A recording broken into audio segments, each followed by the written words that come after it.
Delivery po. Anong delivery? Parang wala naman ako in-order, kuya. Nakasulat po dito, Susan. Kayo po ba yun, ma'am? Oo.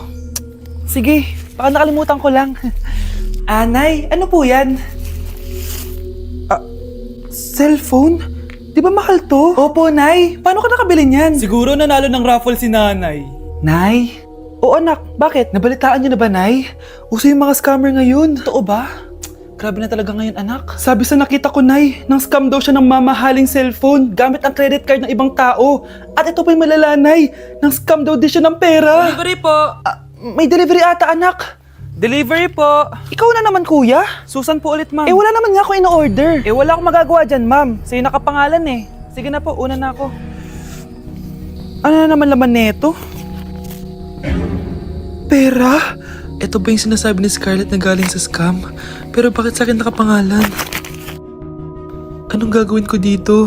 Hindi naman ako yung scammer. Nay, may naghahanap po sa inyo sa labas. Anak! Sige, pupunta na ako.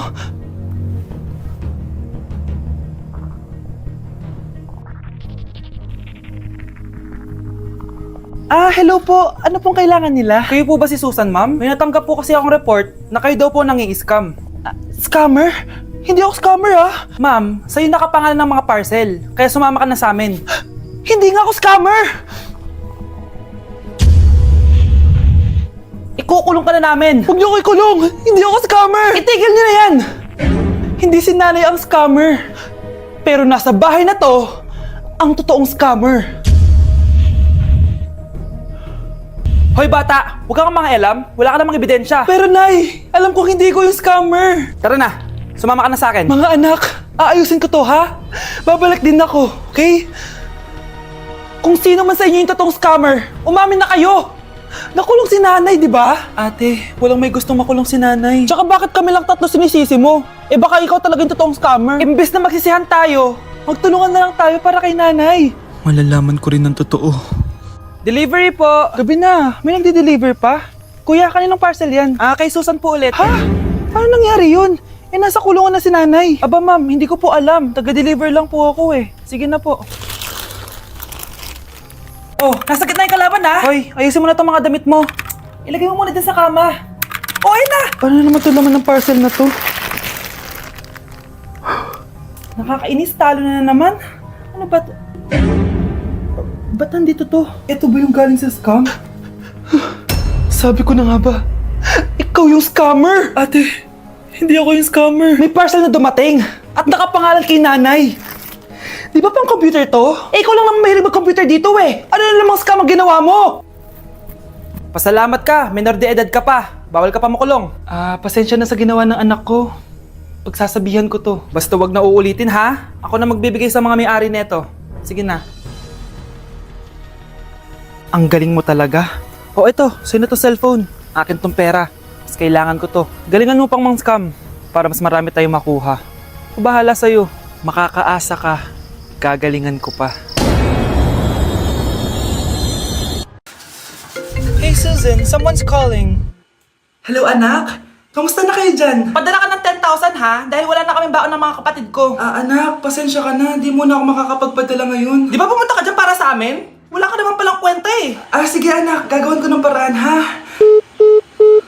Di na muna siguro ako bibili ng gamot para may maipadala ako. Ako? Wala na ako nanay, di ba? Sino yung tumatawag, te? Di ba nasa ibang bansa yung nanay niya? Ano naman gusto mo? Hello anak, buti naman sinagot mo na. Nagpadala pala ako sa inyo ng mga kapatid mo. Baon niyo yun tapos pampagawa na rin ng bahay. Okay. Ikaw na bahala dun ha. I love you. So ayun na nga. Hello, Mars? Mars, alam mo ba, yung anak mo, lasing umuwi kagabi. May kasama pang lalaki. Baka ibang babae yun, Mars, ha? Hindi naman ganun yung anak ko. Sure ka ba talaga, Mars, na yung mga perang pinapadala mo, napupunta talaga sa baon at bahay nyo? Ano? Nakapagpadala ka na ba ng pera? Oo, anak. Nagpadala na ako kanina. Dagdagan mo, ha? Marami kaming bayarin ngayon. Anak, matanong ko lang, saan mo ginagastos yung mga pinapadala ko? Babe, ano ba? Babe, shot ka pa. Ano to, Scarlett, ha? Dito lang ba napupunta yung mga pinapadala ko sa'yo, ha? Mga alak at vape na yan? Ba't umuwi ka pa? Nagpakahirap ako sa ibang bansa para sa inyo ng mga kapatid mo. Simula nung iniwan mo kami, wala na kaming nanay. Sa tingin mo ginusto ko to, ha? Wala akong choice, Scarlett. Ginawa ko to para sa inyo ng kapatid mo. Sa tingin mo ba ginusto namin na umalis ka? Nasanay kami na wala ka. Kaya okay kami kahit mawala ka. Nay! Una na kami, Scarlett, ha? Salamat po sa pagpunta. Oh, Scarlett, pinapabigay yan ng nanay mo bago siya mamatay. Ang laki nito, tita. Inipon ng nanay mo yan para sa inyo ng mga kapatid mo. Sana gamitin mo ng maayos. Kahit wala ka na, hindi mo pa rin kami pinapabayaan. Salamat, Nay. Sana yan ang makakapagpabago sa'yo, anak. Balang araw, babalikan din kita. Anak, kain ka na, oh. Darating yung mga kaibigan ko, ah. Wag na wag mo ako ipapahiya. Ah, sige, anak. Ay, andyan na sila. Oo, tapos nagkita kami ng ex ko, di ba? Kayo pala yung mga kaibigan ni Scarlett. Gutom ba kayo? May pagkain dito, ah. Ang pangit pala ng mama ni Scarlett, no? Isa lang yung mata. Uy, grabe ka naman. Naya na ba? Di ba sabi ko sa'yo, wag mo ako ipapahiya? Kainis. Umalis ka nga dito. Huwag kita makita. Sorry, anak. Tara na nga, labas na nga lang tayo. May panira dito, eh. Tara. Anak, sandali. Anak, Scarlett, graduation mo pala bukas? O tapos? Si nanay ba yung aakyat sa stage? Ay, hindi! Si tita na lang isasama ko. Papahiya mo lang ako eh. Buti pa si tita, kompleto yung mata. O sige, proud ako sa'yo anak ha. Kainis, bakit kasi isa lang yung mata mo? Balang araw anak, malalaman mo rin kung bakit. Diyan ka na nga, marami pa akong gagawin. Ano bang ginagawa natin sa hospital, tita? Sumama ka na lang, Scarlett. May kailangan ka malaman. Scarlett? Ikaw yung anak ni Susan, right? Oo, Doc. Ako nga si Scarlett. Ba't kilala mo ko? Oh, yes! I remember! Ikaw yung batang na-aksidente dati, yung nabulag yung kaliwang mata. Buti na lang dinonate ng nanay mo yung kaliwang mata niya para sa'yo. Kaya pala isa lang yung mata ni nanay. Alam mo, sobrang mahal ka ng nanay mo. Huwag mo siyang papabayaan, ha? Exam na namin bukas. Kailangan ko na mag-review. Ang hirap. Huwag ka na mag-review, te. Kunin mo yung cellphone mo, tapos mag-TikTok ka. Hindi ko gagalawin yung cellphone ko. Naku, sayang lang oras mo kaka-review. Mas sasaya ka pa sa TikTok. Oo na, magti-TikTok na ako. A few moments later. Anak, pinagluto kita ng favorite mo. Kain ka na.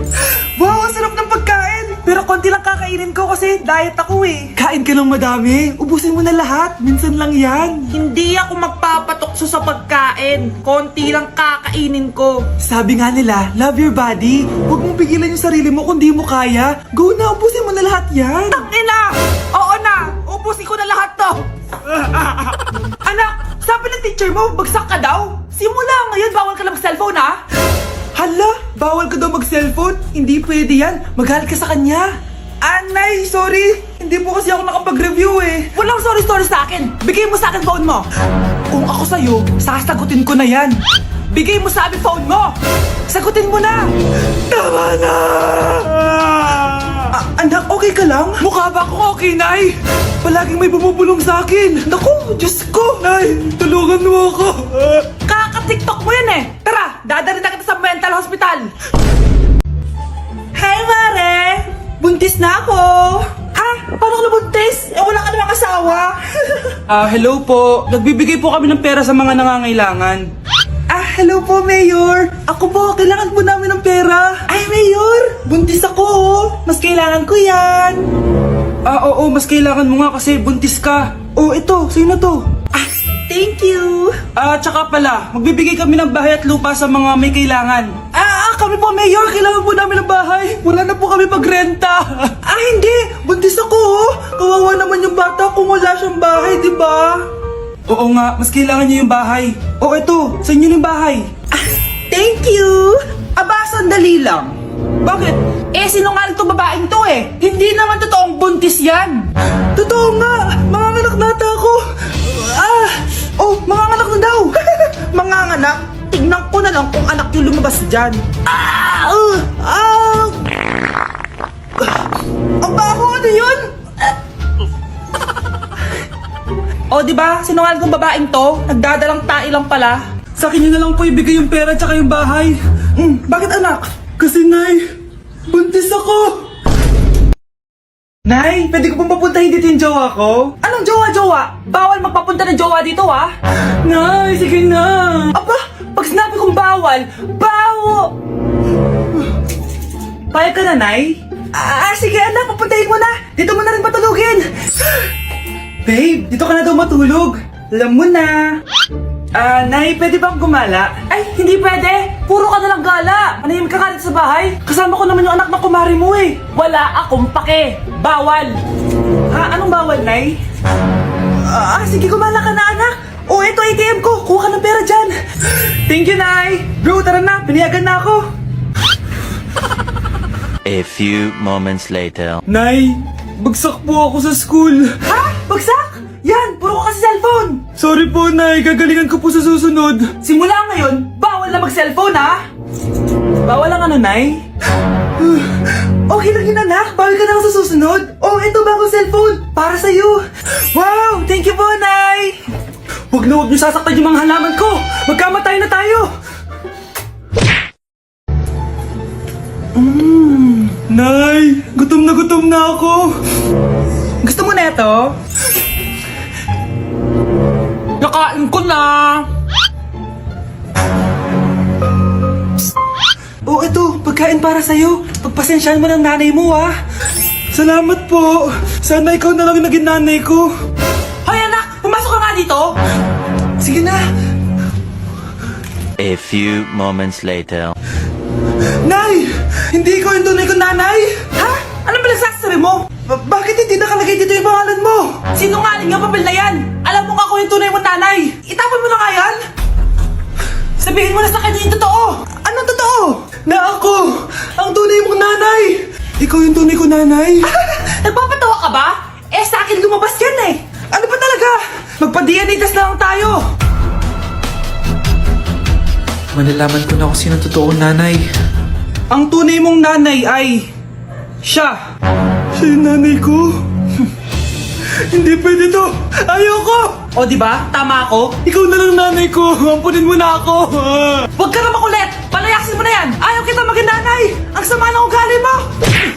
Hindi ka na magkakajowa! Bakit naman po, Nay? Tumingin ka nga sa salamin! Ang pangit mo! Grabe naman po kayo, Nay! Hindi naman lahat ng tao bumabasa sa itsura! Okay! Tingnan ko na lang kung may magkakagusto sa'yo! A few moments later. Umamin na kaya ako sa crush ko. Tawagan ko nga. Hello? Gusto ko lang sabihin na gusto kita. Ay, sorry, may girlfriend na ako eh. Tsaka nakakadiri yung mukha mo. Di kita magugustuhan. Hanap ka na lang ng kasing pangit mo. Sana naging maganda na lang ako. Tomorrow. Ang ganda ko na. Mag-post na ako ng picture. Sino to? Hello? Ang ganda mo na. Wala na kami ng girlfriend ko. Pwede ba tayo magkita?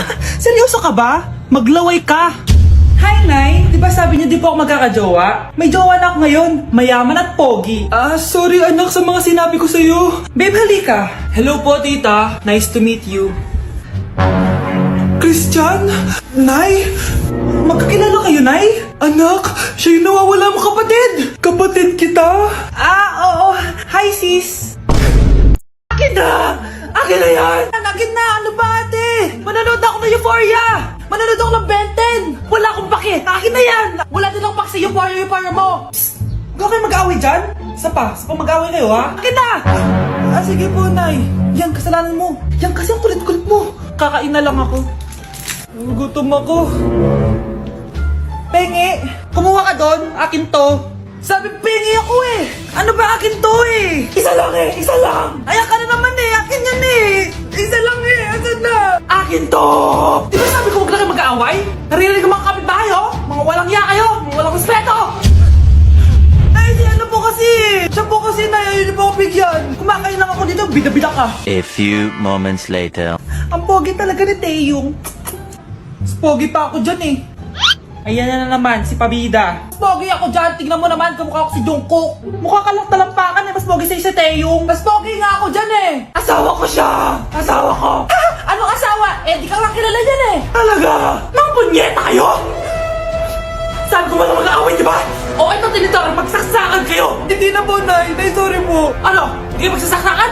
Sasaksakin ko sarili ko! Sige! Punyeta kayo?